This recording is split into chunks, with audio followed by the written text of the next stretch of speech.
Hey guys, I'm Lily Michelle, and today I'm going to be giving my review of Crime and Punishment by Fyodor Dostoevsky. I hope I said that right.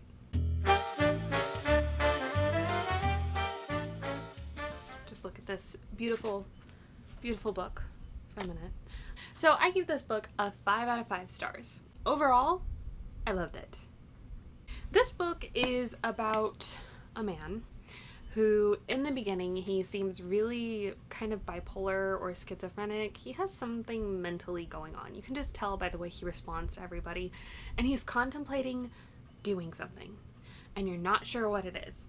So he goes through and he's pretty much walking around town thinking, should I do this? Should I not do this? Should I do this? Should I not do it? And he ultimately decides not to do it. He has this dream and he's like, okay, I'm not going to do this. I can't do this horrible thing. And then he's like, JK, I can.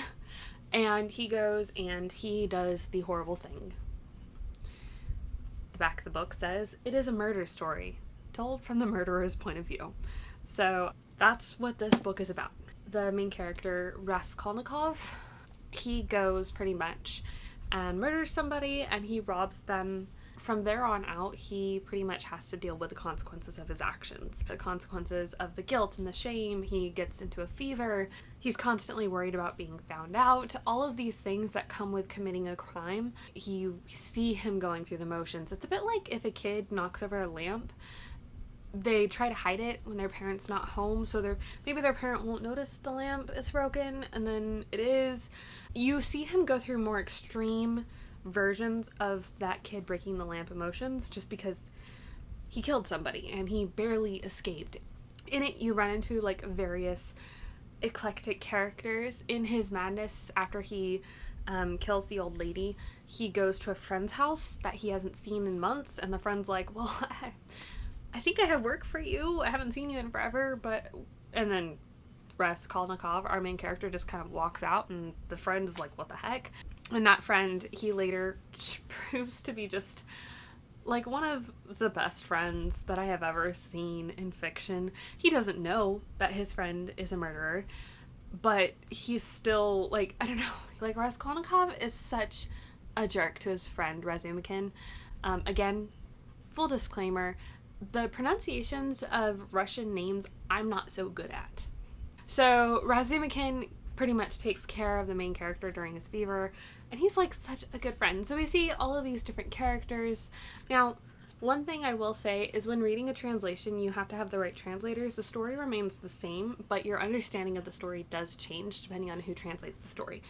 Unless you speak native Russian, I highly recommend these translators. I think they're amazing. Just the way that they restyle the writing is really good, I believe.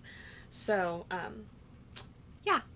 So, I give the characters a 5 out of 5. You have Razumikin, you have Raskolnikov. Yes, that gets confusing. There's Porfiry Petrovich. You have Ivan Gunpowder Person. You have Lucin. You have Dunya. You have a whole bunch of other ones. There's one, Svidrilikov. He is crazy and he's a horrible person, but he's so fascinating. Like, it's really, you don't get to know any of the characters super well, but at the same time, the way that you do get to know the characters, I feel like is just, it endears you to them really fast. Like Sonia, I loved Sonia from the moment she was first mentioned. So yeah, the characters I think are great in this book. I think that they are just really well portrayed. The only one that really has development is really Raskolnikov, and all of the rest are just kind of people, and it's not necessarily following these people along an arc that they go on. It's more like just watching them as people be people. Setting wise, it takes place in Petersburg, and I don't really know Petersburg really well, and sometimes it was a little bit confusing, like where Raskolnikov was, but I feel like without being descriptive at all, it was really vivid, but it wasn't like also well described. So I actually gave the setting a 3 out of 5, but just because I love the book so much, that doesn't take down the top star rating at all for me. The next one is the plot. The plot and theme. I gave them both a 5 out of 5. The reason why I include them both at the same time is plot and theme are so heavily intertwined. This book is basically just about Raskolnikov dealing with the consequences of the murder.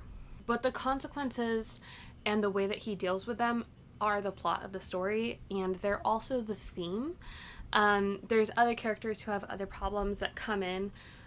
There's little scenes that I thought were completely unconnected, but later it seemed like they were connected to a different character in a different way, and my mind was just blown. So I think that altogether, like, as a constructed novel, this was really well done. Now, there's not a lot of action. There is like an action scene where it's like, oh, here's this tense moment where stuff is gonna happen. There's a couple of those, like 2 or 3 times, but most of it is in the form of most classic novels where it's a lot of conversations, a lot of going to and from, and so if that's not so much your jazz, then I would tell you still read it because it's still amazing, but if it's not your jazz, then be aware of that. And the overall style of the way things were told was just amazing. I loved the way that the author used just Raskolnikov's point of view and other characters' point of view as well to illustrate different things. It was kind of in an omniscient point of view, like there was a narrator and the narrator was just telling the story as it happened, and he went into different characters' minds at different times, and it wasn't like a limited, we're in this one person's point of view type thing. It was multiple characters, going from one to the other, but the way that he goes from one to the other, it doesn't feel jarring, like head hopping. It was more like, okay, we're telling this story and now we're looking at this character because this character's point of view is relevant to the scene at hand. So it's not like action paced, it's not fast paced or anything like that, but it's a really good study into the nature of forgiveness and grace and the consequences of your action, and not condoning actions that are wrong, but also giving grace and forgiveness for them. I think that the messages in this book are just really well executed. Some notable quotes that I really enjoyed. One of them was, "If I've considered myself a strong man all along, then let me not be afraid of shame now." I just paused and I was like, this is great. Then there was, at one point, Raskolnikov was saying, "In any case, it's unforgivably impudent." And the other character who he's talking to, who's trying to perform an act of charity that Raskolnikov doesn't want, says, "Not in the least, or else man can only do evil to men in this world, and on the contrary, has no right to do even a drop of good, because of empty, conventional formalities." There are so many things that are nice that we don't do because of conventional formalities, and I think it's just stupid. What if we didn't, care about those conventional formalities? However, something that is really amusing is the character who says this I hate a lot. So it's really interesting, to agree with a character who says something like that, but also hate him. It's odd. And the last thing is, he's an intelligent man, but it takes something more than intelligence to act intelligently. That one is just there's some quotes by some people where you read it or you look at it or you listen to it or whatever, and it's just you sounded like you had a good idea and then you thought too much of your idea and you tried to run with it and you shouldn't have. It's just for your own contemplation. And this one is kind of like that, where it's in order to act intelligently, you must have intelligence. The way. But in the context of the conversation going on it's not just intelligence that you have to act intelligently. You have to have presence of mind. There's something else.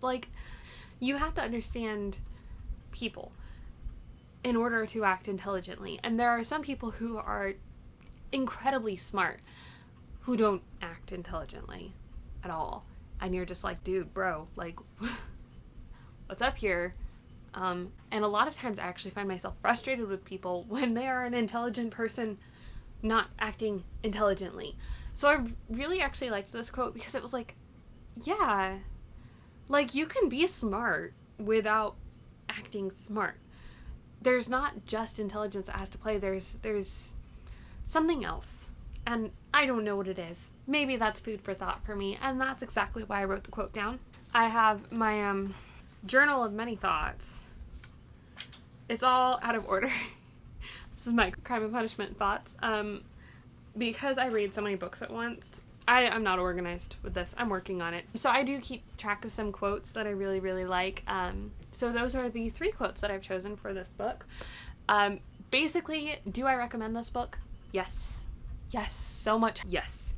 There's a lot of philosophical conversations marked here and here that are just, I really enjoy them, but that's the type, I really enjoy intellectually stimulating things. And so since this book is very intellectually stimulating, it was definitely the type of book that I would enjoy. However, if you don't like stuff like, you know, a scene where a guy murders people, or intellectual philosophical conversations where you might not necessarily agree with the people talking, but it's still fascinating to watch them go back and forth about something, then I would say this is highly, I don't remember if I said if you like or if you don't like. Basically, if you're bored by conversations that are more idea-based than event-based or person-based or anything like that, if that doesn't interest you so much, and or something like murder bothers you, but there's nothing, everything is mostly vague, it's just the society at that time, and so I really did appreciate that, because there were things that you're like, if you're paying attention you'll catch it, and if not, then you're not missing anything. I highly recommend this. Just be aware of the things that are within it, and it's great, and I think that everybody should read some Russian literature, because every experience I've had is amazing. So far, out of the 400 plus novels that I read, this one's my favorite. Thank you for watching, and have a wonderful day. Like and subscribe if you feel like it, and if you don't feel like it, then that's okay with me. I will hopefully be back with another video next week.